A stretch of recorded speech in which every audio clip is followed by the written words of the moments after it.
Simulan ang bawat umaga ng may tamang patnubay. Pakinggan ang Gabay. Evangelista Paul Mortis. At Beth Flores po, magandang Thriving Thursday po sa inyong lahat. At dahil po Thriving Thursday, may kanta po tayo, di ba? Handa na po Gabay Choir. Ready? O yan. Yan ang nota natin. Ready? Sing. Let's thrive and go. In the name of the Lord Jesus Christ, in the name of the Lord Jesus Christ, in the name of the Lord Jesus Christ, amen, amen, amen. Amen, di ba? Let us thrive in the name of the Lord Jesus Christ. Okay, kayo po ay nakikinig sa programang Gabay dito pa rin sa 702 DCS. Kung kayo po ay nakikinig gamit po ang Transistor Radio, PM Radio, at narito po kayo sa Luzon, nakukuha niyo po ang ating programa mula po yan sa One Corporate Center, mula po sa Pasig, ay binabato naman po ng ating transmitter mula po sa Pukawe.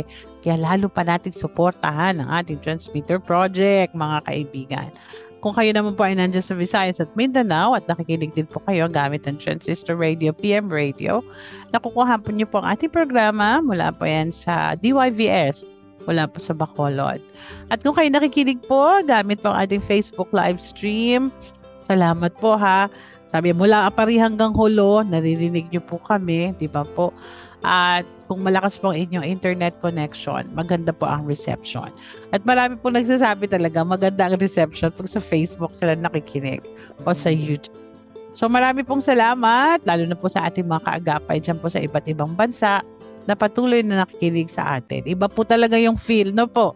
Kapag ikaw ay nasa ibang lugar, nasa ibang bansa ka, pero meron kang program na napapakinggan sa iyong mother tongue at ang maganda pa, Christian program, di ba po, nakaka-encourage. So, salamat po talaga sa Panginoon for such an opportunity. So, wag po kayong bibitaw sa loob po ng 30 minutes. Meron po tayong mga pag-uusapan, di ba po? Meron mga dagdag kaalaman at syempre po mga encouragement para po sa bawat isa para po lalo po tayong maging mananagumpay, right? At wag po nga kalimutan ang Far East Broadcasting Company, member po ng Kapisanan ng Broadcasters ng Pilipinas. Sige po, diyan po kayo saan man kayo naroroon sa bawat bahagi ng buong sanglibutan. Diyan po kayo, dito po naman kami. Palatuntunang Gabay, sumasapit po sa inyong pakikinig sa ganitong oras, sa ganitong himpilan ng radyo DZAS 702 ng Far East Broadcasting Company, nang gagaling po sa taluktok ng One Corporate Center, Ortigas, araw-araw po yan. Naglalayong kay hakdan ng mga makalangit na mga awitin at siyempre po naman, salita ng Diyos na sa inyo'y patuloy na hahamon at patuloy na gagabay. Ito po si Beth Flores ng Gabay Library. May bago na po tayong topic ngayon. Things you are doing every day that are stealing our peace of mind. Di ba? Meron pala tayong ginagawa. Yun po, sinulat po ito ni Michelle Lian, michellelian.com. Okay, so bilang introduction po dito, pag-uusapan po natin kung ano yung naging karanasan niya, kung bakit niya naisip at isulat itong article na to. Sabi, kasi nga po for the past 2 weeks, pinag-usapan natin yung mga mindfulness practice na maaaring magdulot ng inner peace sa atin. At marami yun, very, very practical. At dahil stress awareness din nga po ang Abril, narito naman po isang article na nagsasabing may mga ginagawa daw po tayo sa araw-araw na nagnanakaw ng ating peace of mind. So, interesado ako dyan. Kaya ihanda po yung mga notebook at ballpen, lalo na po next week kasi doon tayo magsisimula isa-isa para maisulat po ito sa bawat araw. Kaya lang po, gusto ko nating balikan yung ano bang nangyari. So, anong nangyari sa kanyang karanasan na naging ito yung kanyang naging topic. So, ganito po yung kwento ng author. Ang kamay niyang maga at malamig ay hinawakan ng aking kamay. Yun yung sabi ng author. Ng maigi habang dahan-dahan niyang isinisiksik ang kanyang mga daliri sa pagitan nito. Sa pagnanais na makapagbigay siya ng comfort. So ang isang kamay naman ay inilagay sa likod ng ulunan nito. Mainit, malambot at puno ng mga maliliit na tumpok ng maninipis at silver na mga buhok. Ang mga mata niya ay half open at nakatitig sa kawalan. Ang imagination po ng author ay ang invisible horizon na tumatawag sa kanya. Ito po yung kanyang 89-year-old na uncle na nasa dying bed or nasa deathbed. At habang pinagmamasdan niya ang dahang-dahang pag-alpas ng kanyang buhay mula sa kanyang katawan sa kanyang mga huling araw, saka lang na-realize ng author ang katotohanan ng kamatayan, yung katotohanan nito, reality nito. So, mas naging aware siya sa katotohanan ang panahon upang lisanin niya ang mundong ito tiyak na darating din. At kasama ng realization na ito ang paalala na kailangan gawin niyang makabuluhan ang bawat araw. Ang reminder po na ito na natili sa kanya habang inihagis niya yung mga abo ng kanyang uncle sa dagat pagkaraan po ng ilang araw. At hanggang sa panahon ng pagsulat nito, nananatili pa rin ang reminder na darating din ang kamatayan sa kanyang buhay. At dahil nga po sa pagkamatay ng kanyang uncle, namuhay siya ng maraming araw ng parang distracted, worried, angry. Na na-realize niya, mga wasted days. Nagsayang siya ng araw. May mga araw daw po na maaari sana naging makabuluhan kung natutunan niyang gumawa ng mga better choices o mas tamang mga pagpili kung napagtagumpayan niya ang kanyang kaisipan ng mas maaga. Simula daw po noon, na-realize niya ang true happiness ay ang pagkakaroon ng peace of mind at ang pagdadala nito sa buhay ay kung malalaman daw po natin kung ano yung mga nagnanakaw nito.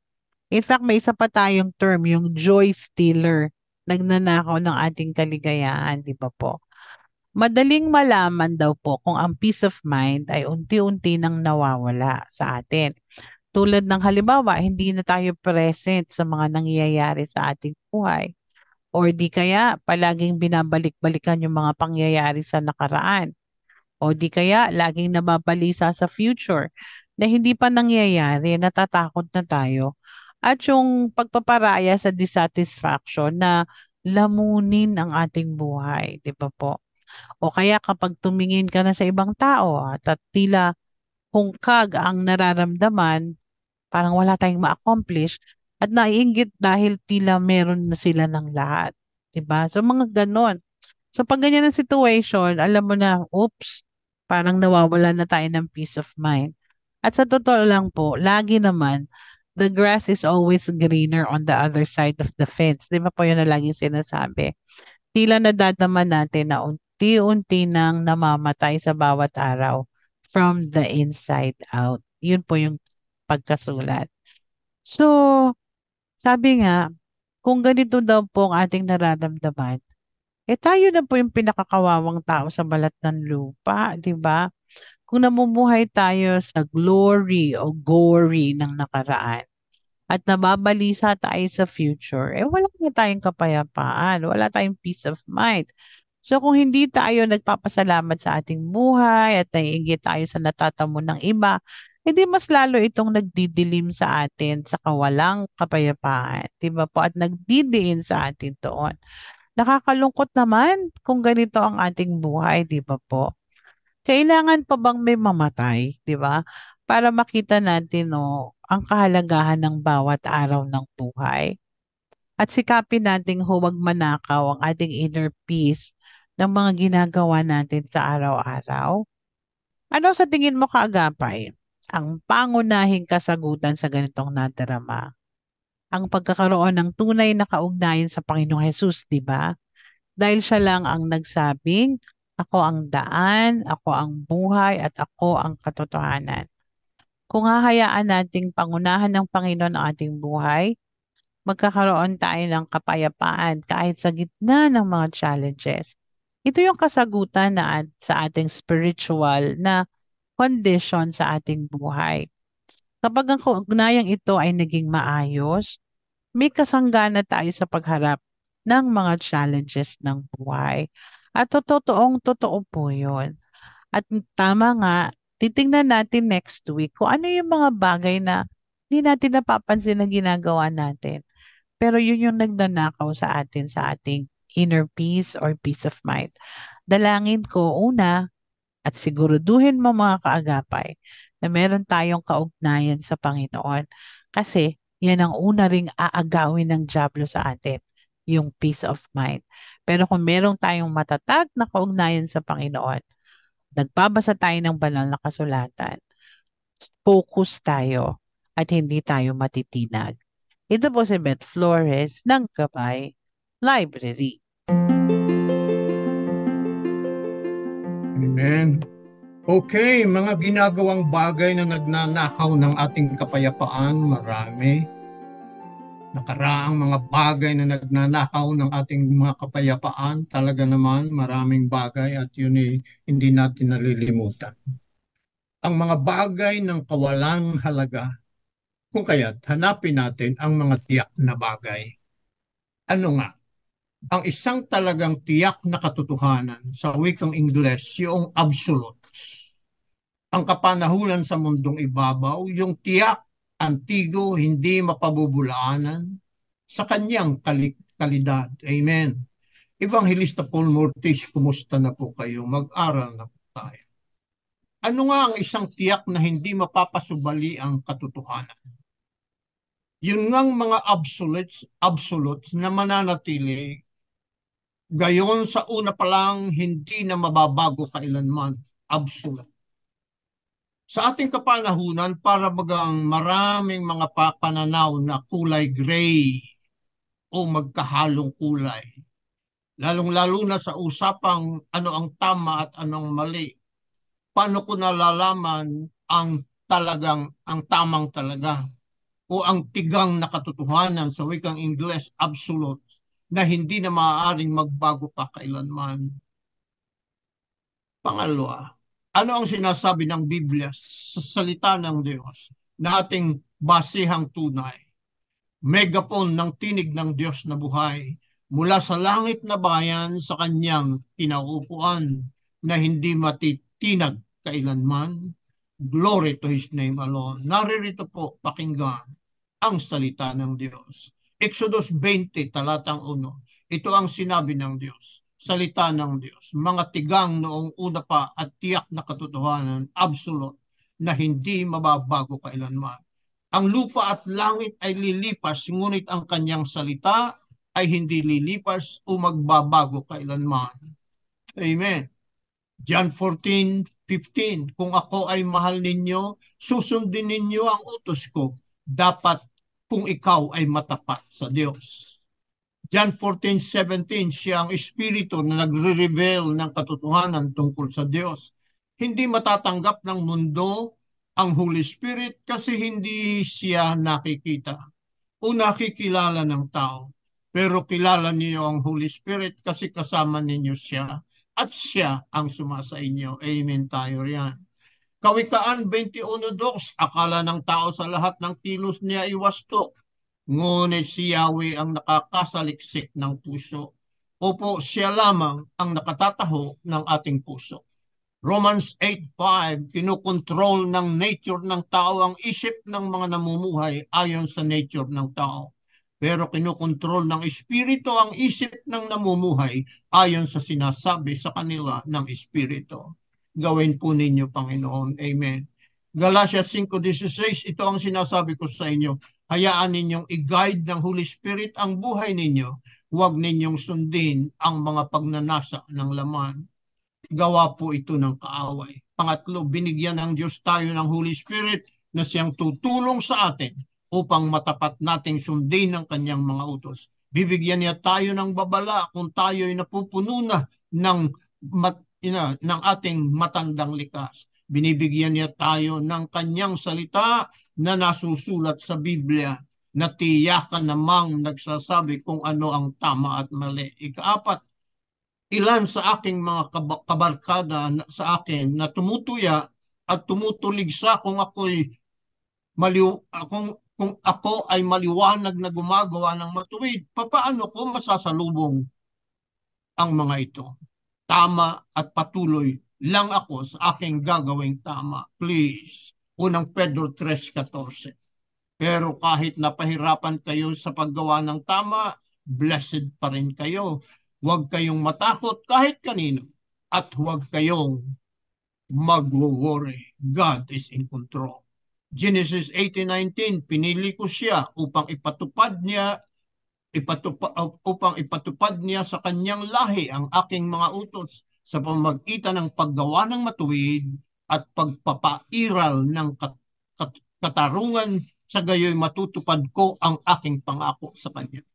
Roma 2:10, pero pararangalan ng lahat ng gumagawa ng matuwid, pupurihin sila at bibigyan ng kapayapaan, una, ang mga Hudyo, tapos ang mga Gentiles din. Ikalima, napag-isipan mo na ba kung bakit mabuti ang iyong pakiramdam kung makagagawa ka ng mabuti o kabutihan? Dahil kapayapaan ang pangako ng Diyos sa kanyang ibinibigay sa mga gumagawa ng katuwiran. Amen. Ano ang pangako ng Diyos? Ano po ito? 2 Timoteo 3:16. Ang lahat ng nakasulat sa Scriptures ay galing sa hininga ng Diyos at magagamit sa pagtuturo ng katotohanan, pagsaway sa mali, pagtatama sa maling gawain, at pagbibigay ng guide para sa tamang pamumuhay. Pamumuhay na matutuwa siya at magbubunga at makikita sa tamang paglakad sa araw-araw tuwing umaga. Ito'y maliwanag na makikita ng ating mga mata. Patotoo pong talaga. Amen. Para ang bawat isang nagsiserve sa Diyos ay maging qualified at ready na gumawa ng lahat ng kabutihan sa kapangyarihan ng Espiritong Banal na nasa sa Kanya at nananatili sa kanila. Di ba ninyo alam na kayo ang templo ng Diyos? At sumasa inyo, kung ako ang templo ng Diyos at ang Ama, Anak, Espiritu ay sumasa akin, kung gayon, pinakamaling kapahayagan o pinakamagaling na kapahingahan o kapahayagan na ang templo ng Diyos na siya ang lumalang at hindi ang tao gaya noon. Ito ang pinakadakilang templo, ang aking katawan na kinaroroonan ng iisang Diyos na 3 persona. What a revelation! Through His Word and power of the Holy Spirit, at ako lang ang nag-iisang nilalang sa mundo, gayon din ang gagawin niya para sa kanyang masterpiece na kanyang nilalang, not for my own glory, but for His own glory alone. Amen po. Di ba, nak? Opo, totoo yun. Ang bawat isa sa atin nakadesenyo para po sa glory ng Panginoon. Amen. Kaya, hayaan natin si Lord po ang gumawa sa ating buhay. Amen. Huwag yung sarili natin, di Ay, ba talaga. po? Kasi Kasi, sarili, kalaban niya. opo, totoo yan. So, dapat ang Panginoon talaga ang siyang patuloy na nasusunod sa ating buhay every day. Yun po yun. Amen. And the only way we could do that is if we read His Word, study His Word, di ba po? Maging bahagi kayo ng mga discipleship program ng inyong church o kaya mga Bible study. Join Sunday school in your church. Ganon. Tapos maging bahagi kayo ng mga Bible study program or kayo mismo mag-start ng Bible study program. Kami po ng Kuya Nes, meron po kaming kaibigan sa New Zealand who nakausap namin via Zoom na yun yung may magaganda silang Bible study material, discipleship materials na we plan to use. Kaya nakakatuwa. Sabi ko, para lalo tayong gamitin ng Panginoon sa patuloy na paglago natin at the same time ng church. So, ganun po. Katulad lagi ng sinasabi natin, patuloy tayo na sumunod sa Panginoon, sa katuwiran niya, para po lalo tayong pagpalain ng Panginoon at lalong magalak ang Panginoon sa atin. Kasi sabi nga, kapag ang Diyos ang natutuwa, siya ang nagpapala. Sige po, pray na po tayo. Let us pray. Panginoon, marami pong salamat kasi totoo ang iyong pong layunin. Maging ilaw kami sa sanlibutang ito. And that reality happens when we are fully surrendered to you, and that you are transforming our lives day after day into the image of our Savior. So yun po, Panginoon, ang dalangin namin. At sa amin po ng mga kaagapay, ng mga mananampalataya, dalangin po namin, yun ang maging desire namin, Panginoon. Patuloy na ang transformation na yun nangyayari sa aming buhay. At patuloy, Panginoon, na lalo kaming lumalago sa aming pagkakilala sa iyo. Lord, today, thank you po sa aming mga kaibigan na today is their special day. Si Karen Presto Andres, salamat po sa kanyang buhay. Ganyan din po kay Inken Revilla, kay Weng Seran Sulit, ganun din po. Kay Lea Miranda Eusebio, ganun din po, Panginoon. Thank you po sa aming pong kaagapay na nakikinig pala sa program. Si Jose and si Angie Borbe na may business po sa Concepcion, Marikina. So Father, we pray for them. Continue to bless their business as well. Kasama na po din yung ibang mga kaagapay namin, Panginoon, na may negosyo, at pagpalain mo po ang mga negosyo nila, Panginoon. Lord, naalala ko rin pong ipag-pray yung aming pong kaibigan, sila Pastor Ezekiel Nieto, Panginoon, ng Faith, Food Always in the Home, ng Church of the Nazarene sa Intang. Salamat po, Panginoon, dun sa kanyang ministry, lalong-lalo na po dun sa mushroom. Maraming pong salamat. At ang dalangin namin, Panginoon, gawin mong blessing yon, hindi lang po sa kanila, sa members ng church, but kundi po sa buong barangay po ng Intang. Maraming pong salamat. At patuloy, Panginoon, sa amin pong mga kaagapay na patuloy na nakafocus sa community development. At ang dalangin namin, Panginoon, ano man po yung kanilang mga ginagawa, faith-based organization, pagpalain mo po, Panginoon, yon upang mas marami pa ang matulungan at mas marami pa pang, Panginoon, ang matuto na there is self-sufficiency in you, Panginoon. Salamat po, Panginoon, sa mga opportunities na ganito. At ang dalangin namin, continue to bless them, O Lord. So, Panginoon, salamat po. Thank you because we can now start writing all the things that we could be thankful for. And join our churches this coming Sunday in praise and worship dahil po sa iyong kabutihan. Marami pong salamat. Panginoon, marami pong salamat sa iyong pagliligtas sa bawat isa sa amin at ang ginawa mo sa aming katawan, templo ng Diyos ng 3 persona. Kung ikaw ang nasa amin at kami ang templo, Panginoon, marami pong salamat. Alam namin na kayo ang in control sa aming buhay at hindi ninyo kami lalampasan. Sa pangalan ni Jesus, ito po ang aming dalangin. Amen, amen, amen. So sa ating pong pagsunod sa Panginoon, kapit lang po ha, choice po yun. Piliin natin laging sumunod sa Panginoon. Piliin natin magpabago sa banal na Espiritu. Piliin natin na lalo po tayong i-transform ng Panginoon into His likeness. Yun po yung nais ng Diyos sa atin. So that's a choice we have to make, mga kaibigan. So ito po si Beth Flores, lagi pong nagpapaalala, life is not a series of chances, it is a series of choices. Sa ngalan po ng ating Panginoong Hesus na ating sinasamba, niluluwalhati, pinaglilingkuran at sa pamamahalang teknikal ng kapatid na Reggie Villena. Ganon din po si Kuya Benji Mosura at ang ating pong buong barkada, gabay barkada sa broadcast engineering, sa radio TV, sa ProdTech, ganon din po dyan po sa atin dyan po sa Bukawi Transmitter. Pagpalain kayo ng Panginoon. Jericho Flores po dito rin sa aming tahanan. Ito po naman ang inyong lingkod, Evangelista Paul Mortis, nagsasabi, kapag si Jesucristo ang inyong gabay, hindi kayo mawawalay kailanman. Pagpalain po kayo ng Diyos, paalam sa ngayon, ngunit hanggang sa Lunes na muli, sa isa na namang gabay. Iyong narinig ang programang Hatid ay Patnubay, Gabay.